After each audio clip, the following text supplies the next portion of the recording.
सब गोटेके नमस्कार करै छी। देखियौ ई माटि अछि, ई माटि छलै अहाँके जमीनवला माटि, तऽ अनलहुँ हेँ। तऽ एकरा किने से ई पेपर जेना अछि ने, तऽ जेना गाँव घरमे भूसी तूसी मिला कऽ सानल जाइ छै, तऽ ई पेपर जेनाकि टुकड़ी टुकड़ी जतेक छोट सँ छोट टुकड़ी हैत, एते टटा से अहाँके एगो पेपर एतेकमे एगो पेपर एक दिनका जेना फुला दियौ 2-3 घंटा, आ फूल गेल ने तऽ वएह अहाँके से दऽ कऽ सानि लिअ तऽ बड़ सुन्दर लसि लै छै। तऽ आइ हम एखन एक चूल्हिया बना रहल छी। एक चूल्हियाके अहाँके सबठाम जतेक गोटे छी जतऽ से बहुत काज होइए, जेना मूड़न उपनयनमे भेल या पाबनि तिहार एक संझा करै छथिन, बहुत लोक छठि करै छथिन, तऽ ई अहाँके से हम पट्टा ठोकै छी एक चूल्हियाके।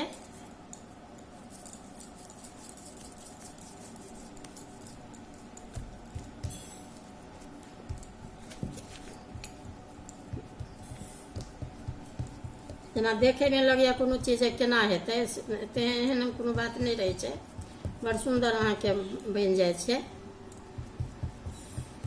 कनि रुखेके खाली एहन जेहन अछि ने, ई एही तरीकाके रुख कऽ सानैके खाली रहै छै, मात्रा पानि कनि कम देबै।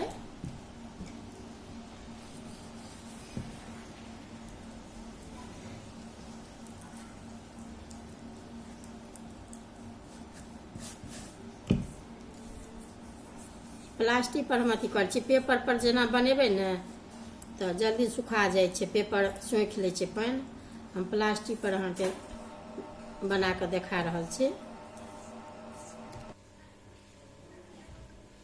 देखियौ पट्टा अहाँके अहिना कऽ चिकन कऽ कऽ ठोकि लेलहुँ। आब एहिके ने से एना कऽ उठा लिअ,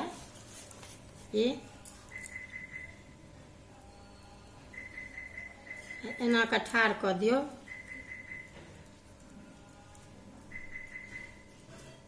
हम छोटे बना कऽ देखबै छी, ई अहाँके जतेक टाके बनेबै ततेक टाके बनि जायत।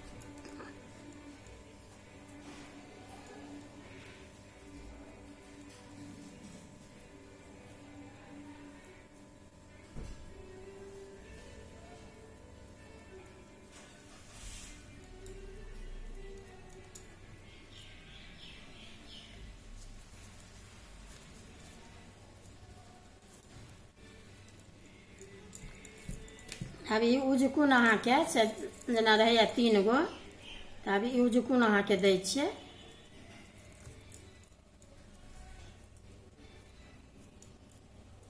सबटा सेम अहाँके बड़कोमे अहिना बनैए, जेना ई छोटकी हम बना कऽ देखा रहल छी। पहिले एक रंग एना कऽ सेट कऽ लेबी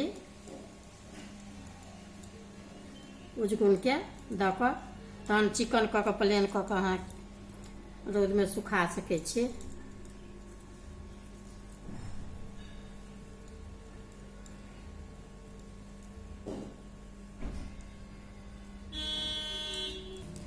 ई जेना आगूमे ई देलियै ने तऽ कनि पेपर तेपर या कोनो कपड़ा एहन हुए, एहिमे कनि ई कपड़ा अहाँके कनि एही सबमे काज करै छियै, ताहि दुआरे एहन अछि। तऽ एतऽ जे देबै ने तऽ ई अहाँके खसत नहि, कनि जाबे तर खेतै नहि ताबे कनिक रहै छै ओठमा अथी दैके जरूरत। आब ई अहाँके जतेक चिकन कऽ सकै छियै से चिकन अहाँके प्लेन कनिक हाथमे एनाहिए खाली पानि खाली भिजा लिअ, आ भिजा कऽ ई अहाँके से प्लेन कऽ दियौ।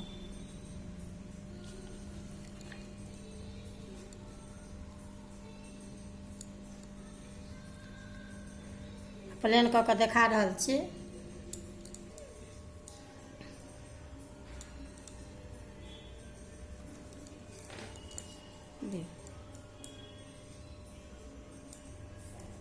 देखियो आब ई चिकन भऽ गेल। आब एहिके ने से रौदमे मेले हवा दै छै, कनि सुखाइमे दू दिन लागत। तऽ आब ई अहाँके चूल्हा बनि कऽ तैयार अछि।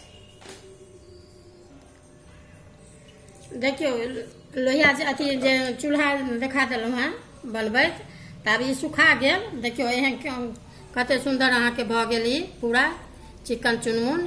तऽ ई सुखा कऽ अहाँके तैयार अछि चूल्हा।